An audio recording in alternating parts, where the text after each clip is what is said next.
কেবল গাড়িটা স্টার্ট করে ভাই ঘোরাইছে আর এমন অবস্থাতে অ্যাটাকটা করে ফেলেছে। দিয়ে ভাই বলছি কেমন অবস্থা? আমার অবস্থা কি আছে, সাইজ দেখুন, সলিড সাইজ। আর হলুদ আসতে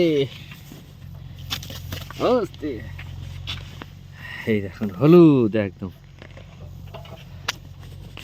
কি করছি দেখুন, কটমাট কটমাট করছে। কিরকম কালার দেখো, এই যে মাটি লেগে গেছে। তাহলে কালার বিশাল ওর। হ্যাঁ, সলিড কালার, পাকা কালার, পাক্কা। পাক্কা শোল বলে, সেই পাক্কা শোল। এই দেখুন 1.5 কিলো হবে, 1.5 কিলো হবে। না লা, ব্যাগটা বার করো, চলুন দেখি জয়গুরু বলে একটা বনে হলো। তো যাই, অত দূর আসা মানে সার্থক হলো। এই যে না ভাই, ধরো হাতটা ধুই, আবার দেবো।